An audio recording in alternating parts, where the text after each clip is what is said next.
Glória a Deus, glória a Deus. Vamos voltar para o tema. O tema está em 1 Coríntios 3,6. Eu plantei, Paulo regou, mas Deus é que dá o crescimento. Então Deus comparando a gente com uma sementezinha que vai seguir o seu propósito. Se formos um cristão que quer estar lá para aprender a palavra, viver a palavra, andar na palavra, você vai ter crescimento espiritual. Aí não está falando de dinheiro não, por favor. Não tem nada a ver com dinheiro. Claro que Deus pode te dar dinheiro, pode te curar, te abençoar, mas esse trecho aí não é isso. É você produzir fruto para dar para os outros. Fruto para dar. O fruto é para doar. Tá bom? É doação. Que fruto? Amor, paz, bondade, fé, temperança, etc, etc, etc. Gálatas 5, 22. O fruto do Espírito. Quer dizer, se Deus estiver de verdade em você, você vai ter que produzir. Mas isso acontece com a maturidade. Nenhuma árvore começa colocando fruto. Ninguém. Por isso que no início tem muita gente raquítica. Tem muita gente contradizente, briguenta na igreja. Que depois, muitos deles vão se tornar ótimos pregadores, ótimos ensinadores, mas no início não. Porque ninguém começa pelo caule, começa pelos galhos, ninguém começa pelas folhas como árvore. Não, ele começa pela semente, que é a palavra de Deus, que depois vem a raiz. Então, antes de crescer para cima, ele cresce para baixo. Não te esquece, que é por isso que nós somos comparados com a palmeira. Amém? O cristão, biblicamente falando, é comparado com uma palmeira. Vamos lá, onde está escrito no Salmo de Davi? É o Salmo 90? Não. É o 92, diz, o justo, verso 12, Salmo 92, 12, o justo florescerá como a palmeira, crescerá como o cedro do Líbano. Os que estão plantados na casa do Senhor florescerão nos átrios do nosso Deus. Na velhice ainda darão frutos, serão viçosos e florescentes, olha o propósito, para anunciarem que o Senhor é reto, Ele é a rocha e nele não há injustiça. Então aqui você é comparado com uma palmeira que até velho, está dando fruto. Tá bom? Mas eles são quem? Os justos. Quer dizer, o justificado, perdoado.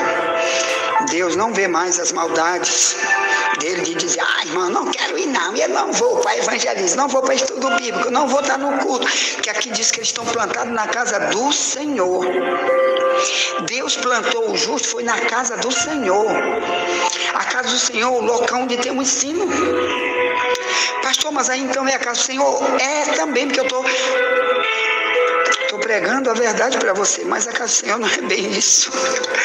É um local de culto, onde o povo se reúne numa cidade. No caso de Israel, a casa do Senhor, na época de Davi, foi um prédio que Salomão fez depois, porque antes a casa do Senhor era feita com um monte de couro de animal, fazia uma tenda igual aquelas tendas de escoteiro ou do exército que eles colocam por aí, mas era muito grande, cabia mais de 1000 pessoas dentro do culto. Ali era a casa do Senhor, ali é que Deus queria plantar eles ali, entendeu? Hoje muitos vão embora porque não sabem que Deus quer você na casa de Deus. Por isso a carta aos Hebreus diz que para a gente continuar na congregação, não fugir da congregação. Congregação é o lugar onde você está congregado para ouvir. Tá bom? Acho que está escrito aqui, pastor Wagner, capítulo 10, 24 de Hebreus. E consideremos-nos uns aos outros para nos estimularmos à caridade e às boas obras, não deixando a nossa congregação, como é costume de alguns, antes admoestando-nos uns aos outros, e tanto mais quanto vedes que se vai aproximando aquele dia. Ponto.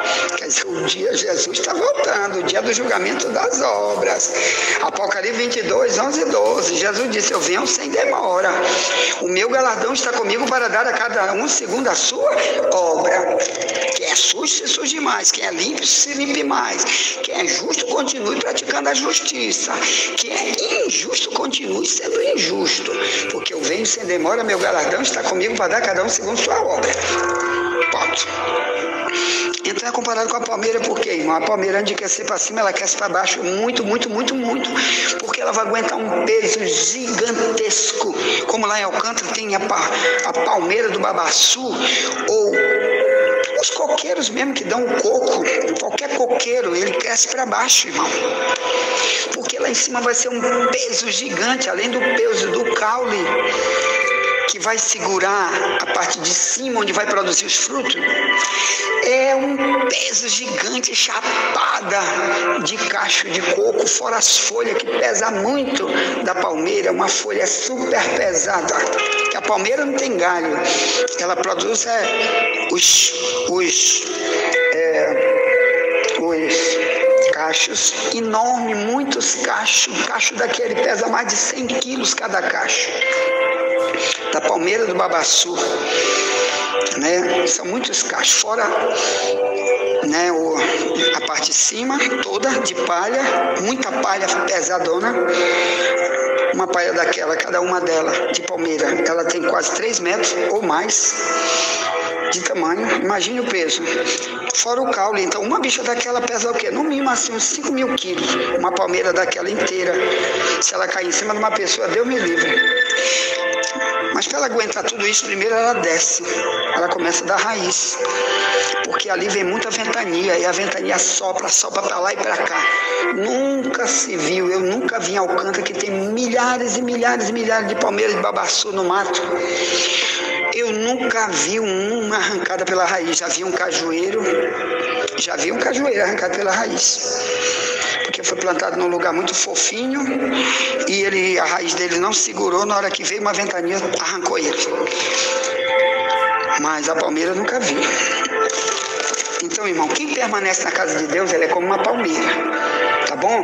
Porque ali vai ter um ensino para ele ter raiz, para ele descer, para buscar alimento, Senhor, eu quero me alimentar. Para quê? Para na hora da tribulação você não ir embora e não voltar mais, não morrer, perder tudo, perder o céu, misericórdia. E também não ter o propósito de ganhar vidas. Mas voltando para os lavradores maus de Mateus 21, que começamos a falar em Mateus 21, na última mensagem, esses lavradores maus não davam coisa nenhuma sobre isso para ninguém, como hoje multidão não prega nada sobre isso para ninguém. Aí as pessoas dizem, eu estou no crescimento só porque eu tenho dinheiro. Eu faz 10 anos que eu estou na igreja, agora já tenho muito dinheiro. Meu irmão, não é isso que Deus está querendo dizer. Primeiro, não é isso, é bom ter isso mesmo. É bom ter dinheiro. Mas não é só isso, porque o dinheiro não garante a tua salvação, viu? Que a Bíblia diz que o amor ao dinheiro é a raiz de toda espécie de mal. É a raiz. O amor ao dinheiro é a raiz. Quer dizer, o cara só procura isso. Eu quero buscar isso. 1 Timóteo 6,10. É a raiz. O amor ao dinheiro. Quer dizer, eu só quero isso, ficar rico. Então, se for para uma igreja que ensina só isso, que os pastores coach que estão por aí só ensinam isso, cuidado. Mas então, na época de Jesus, eles também eram lavradores maus, que não ensinavam nada sobre o negócio de raiz para ninguém. Então, olha aqui, ó. Vamos voltar para Lucas 21, Mateus 21.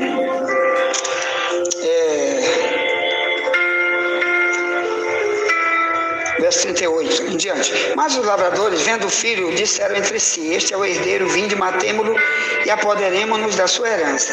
E lançando mão dele, o arrastaram para fora da vinha e o mataram.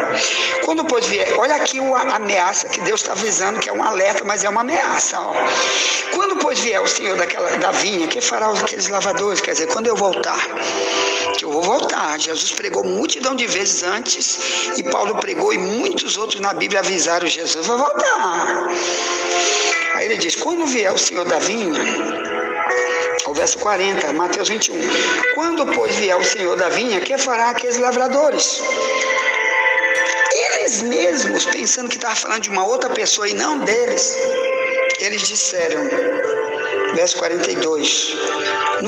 Ou melhor, verso 41, disse eles: dará afrontosa morte aos maus, e arrendará a vinha a outros lavradores, que a seu tempo dê os frutos. Olha que loucura que eles fizeram. Eles pensavam que Jesus estava dando aquela parábola, mas falando de qualquer outra pessoa, menos deles.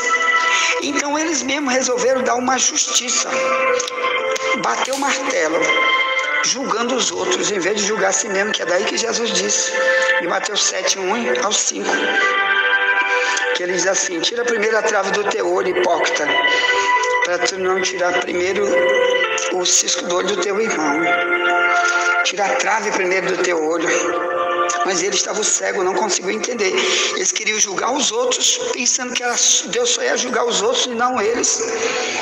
E eles mesmo disseram: quando o dono vier, ele vai dar uma afrontosa morte aos maus. E vai dar a vinha para outro. Ele está dizendo: olha, se tu não der fruto, então outro vai dar no teu lugar. Quer dizer, eles mesmos iam perder tudo.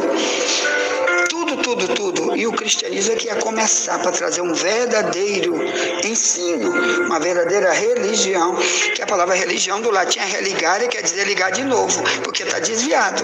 Por isso que tem a palavra religião. Ponto. Então, ele disse, aí Jesus vai falar para ele, no verso 42 de Mateus 21. Nunca leste nas Escrituras a pedra que os edificadores rejeitaram, essa foi posta por cabeça do ângulo? A pedra que estudamos ontem, né?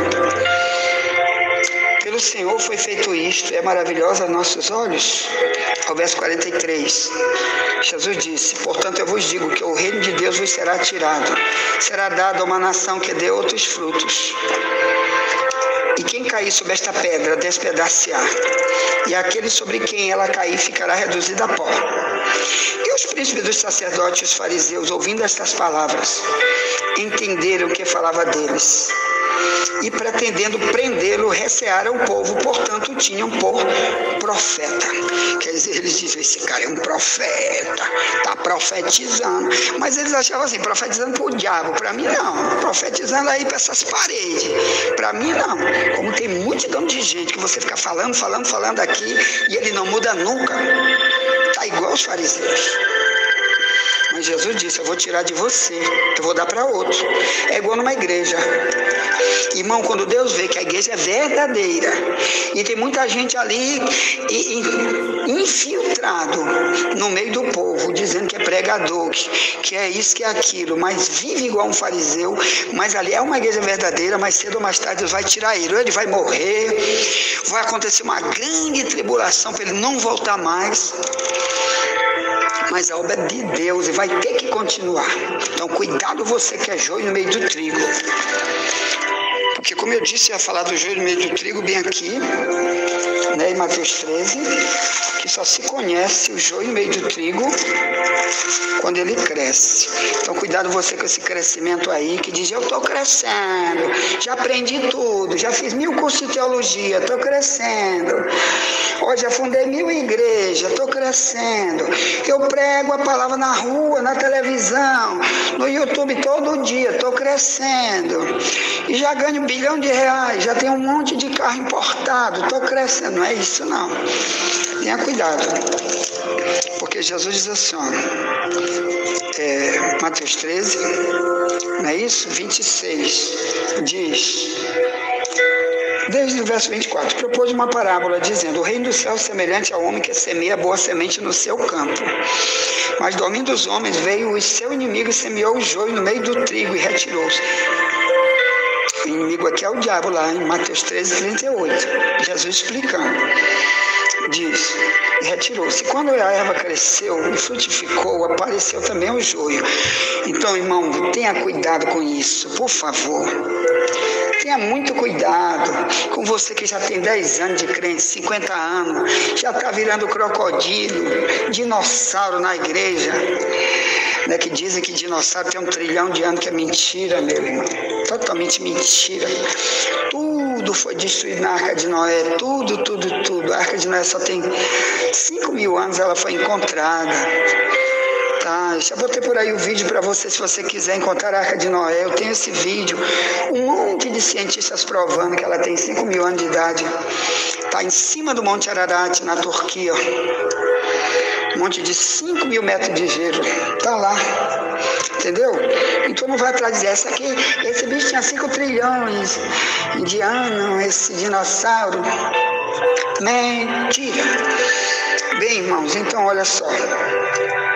Mateus 13, Jesus diz que o crescimento vai revelar. É que nem aquela história, tu quer conhecer alguém, dá poder e dinheiro para ele. É a mesma história que se repete aqui no joio do trigo. Que ninguém, irmãos, que começa sem ter a raiz, ele vai crescer que preste. Ninguém. Então Jesus está dizendo que o joio e o trigo é igual. Quando os dois crescem, o trigo vai servir de alimento. Ele vai ajudar os outros, ele vai se doar. Se ele tem dinheiro, ele dá. E só não dá se ele não tem. Se ele tem tempo para evangelizar, ele vai. Ele que faz o tempo dele. E ele se dedica totalmente para as coisas de Deus, porque ele é o trigo, ele está ali para alimento. E ele quer provar para Deus e para os outros que ele é alimento. Porque quem vai dar recompensa para ele é Deus, não é igreja, não é pastor, não é ninguém, é Deus. Jesus disse que até um copo d'água que tu der para alguém, tu vai ganhar galardão. Mateus 10, os 2 últimos versículos. Jesus disse que até se tu ajudar um profeta só porque tu tem certeza que ele é profeta verdadeiro, tu vai ganhar igual ele, disse Jesus, tu vai ganhar galardão de profeta. É o final também, os 2 últimos versículos de Mateus 10. Então invista, porque quem ganha é você vai ganhar pelo seu trabalho. Como disse Paulo, cada um receberá o seu galardão pelo seu trabalho. 1 Coríntios 3, no verso 8. Mas os lavadores maus, eles vão ganhar o fogo. De Mateus 25:30, onde Jesus disse, pegue o servo inútil, lance nas trevas exteriores, e lá haverá pranto e ranger de dente. Então tenha cuidado, porque o crescimento vai revelar. Então significa que quando você é novo convertido, ninguém te conhece, ninguém sabe, porque tem poucos dias de crente, tá ali, todo mundo junto, mas bota ele para ser diácono, bota ele para ganhar dinheiro, um emprego muito bom para ele, nunca mais vem na igreja, o dízimo dele é o pior possível, a oferta é a pior, evangelismo ele não vai, culto de oração ele não está lá nunca. Estudo bíblico, se disser, irmão, hoje o culto é só de estudo bíblico, escola bíblica, como a gente teve ontem. Aqui, né, no nosso ministério, tivemos toda quinta-feira, a partir de 7h30 da noite até 9h30 da noite, é só ensino. Não tem mais nada, é só ensino. Se disser para os irmãos, venha para o ensino, a maioria, não, eu vou enterrar meu pai que morreu. O outro eu vou para a China, o outro eu vou para a Tchecoslováquia, eu vou passear, eu vou para o shopping. Mas o ensino não vem, misericórdia. Claro que enterrar o pai que morreu é preciso, né? É outra coisa. Mas quando Deus chama por uma prioridade, encontra Mateus 8:22. O cara disse, eu quero enterrar meu pai que morreu. Depois eu te sigo. Jesus diz, deixe os mortos sepultar os seus mortos, e vem tu e me segue. Ponto. Então eu quero falar da raiz. Cuidado com a tua raiz. Em Romanos 11:17, o próprio Deus é comparado com a raiz. Leia lá que eu não vou poder ler porque o tempo é curto. Repito, o Paulo disse que a raiz é que segura a árvore. E Deus é comparado com a raiz, em Romanos 11:17. O próprio Deus é a própria raiz. Por quê? Porque o crescimento quem dá é a palavra, que vem através da água e de todo tipo de coisa boa que tem na terra. Aquilo tudo compara a palavra. Então Deus é a palavra. Então por isso Paulo diz que quem sustenta a árvore, que simbolizava a vida cristã dos romanos e dos judeus, era o próprio Deus, que compara-se com a raiz, em Romanos 11:17. O que mais que eu vou falar para você? Em Jeremias 17:8, quer dizer, cerca de 600 anos antes de Cristo, o justo já é comparado com uma árvore que estende suas raízes para o ribeiro. Olha que coisa linda, vamos ler o texto? Quer dizer, desde essa época já está dizendo que é proposital de uma pessoa que é justa, ou melhor, justificada, perdoada, que não vive mais no pecado, que agora odeia o pecado, para poder viver a justificação todo dia. Então ela é igual a isso aqui, ó. Jeremias 17:8. Já quero dizer que amanhã vamos voltar para Jeremias, tá bom? Para falar de uma planta degenerada, vai ser amanhã, tá bom? Jeremias 2:21. Israel se tornou uma planta degenerada, quer dizer, uma planta pior, cada vez pior, piorando, vai ser amanhã. Esse é o povo que a raiz está com defeito, viu? Está muito defeituosa. Ou então não tem a água, então ela vai piorando até murchar e secar e morrer. Vai ser o tema de amanhã. Ponto. Mas voltando para cá, para Jeremias 17, no verso 8, diz, olha lá, vamos ler? Diz, porque ele será como a árvore plantada junto às águas, que estende as suas raízes para o ribeiro, e não receia quando vem o calor, mas a sua folha fica verde, e no ano de sequidão não se afadiga, nem deixa de dar fruto. Então, olha o que Jeremias está dizendo, que o verdadeiro servo de Deus é aquele que quer ganhar apenas bênção, sempre, nunca maldição nenhuma, nunca.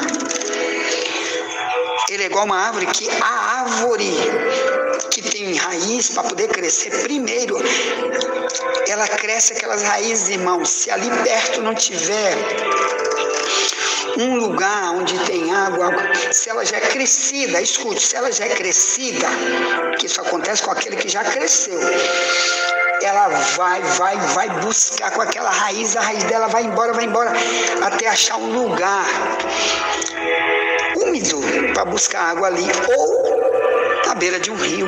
Por isso você vai ver muitas vezes na Bíblia o justo ser comparado com alguém plantado na beira do rio. Do Salmo 1, por exemplo, no verso 1 e 2. Plantado na beira do rio para dar seu fruto na estação própria. Então, irmão, o perigo aqui está aqui. Cuidado com esse perigo. Cuide com você. Peça para Deus o crescimento que vem através da palavra. Seja uma árvore com raiz, porque aí tu vai cantar aquela música muito conhecida hoje no Brasil, diz: só quem tem raiz suporta o que eu suportei. Só quem tem raiz aprende a chorar como eu chorei, e ainda adorar como se nada tivesse acontecido. Como se nada tivesse acontecido, e ainda adorar. Ponto. Até o dia raiar. Bem, a pessoa que tem Cristo, irmão, pode vir a luta, pode vir um problema, pode vir a tempestade, ele continua sendo cristão, porque ele sabe a recompensa que ele vai ganhar como cristão. Ponto. Irmãos, pega meu número aí, chama um novo convertido, faça uma pergunta, algo que você não entendeu, diga aí. Por isso que a escola bíblica é conhecida como 24 horas, porque você fala, a qualquer momento eu posso responder, pode ser de noite, de manhã, na hora que eu pegar o celular eu vou responder a tua pergunta. Chama o novo convertido e vamos continuar estudando sobre crescimento. Pega meu número, 984904763, e o código do Maranhão é 98. Esse é o telefone do missionário Wagner Jesus, tá? Envia essa mensagem para alguém, amanhã voltaremos, amém? Se Deus permitir, e nunca te esquece, somente a verdade nos libertará.